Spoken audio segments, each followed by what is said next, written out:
So how do you know it's like, songs. you know, is it, how instantaneous is it back then? Because we're talking 2002, like summer of 2002 with Complicated and then eventually Skater Boy, right? A couple months later. And we live now in this like, you know, viral age where things can truly like just pop overnight and it's crazy and it's ubiquitous. In hindsight, that's what it felt like, right? But how did it feel like for you? Like, do you remember, was there a pinch me moment or like sort of that cliche, you know, like, oh, this is like massive now with the release of Complicated? Like when I won my first Moon Man. Yeah. Because I saw that, like, sitting on my couch at home. I saw, like, award shows on TV, and I was just like, oh, I want to do that. Like, I hope I get to do that.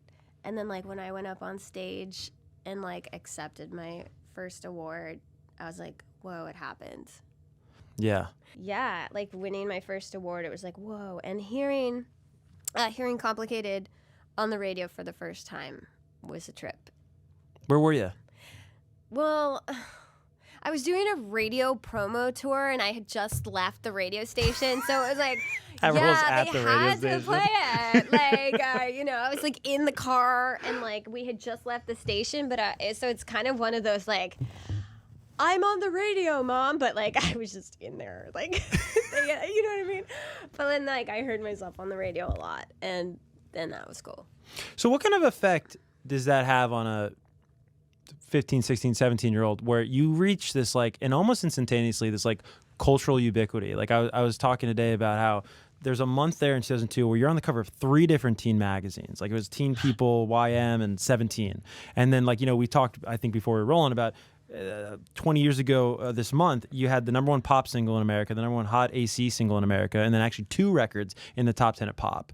So, I mean, it was like you were everywhere so fast, so soon. But how does, and of course, professionally, that's, you can't wish for a better start. But how were you coping with it personally back then?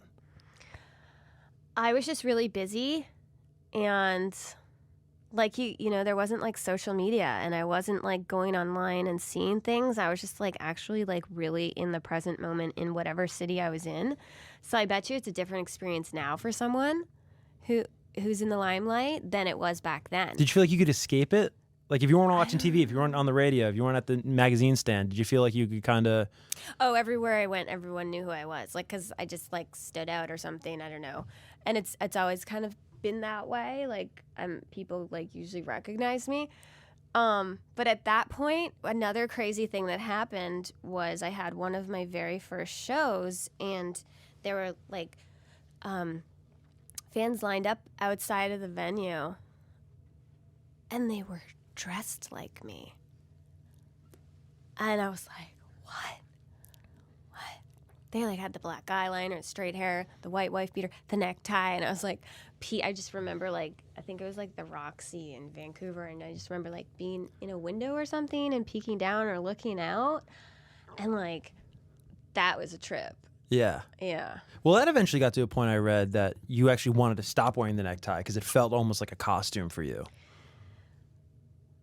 I don't know. I don't think I really felt that way. I think that was like in an interview and someone kind of like framed it that way. Or, Yeah. Like, I don't think I ever felt that way. I think maybe like every day of my life, someone pointing out that I wear something probably like got to me a little. But like, should I bring the necktie back? Dude, you want to talk about like a merch item for tour? I saw those European dates, man. Yeah.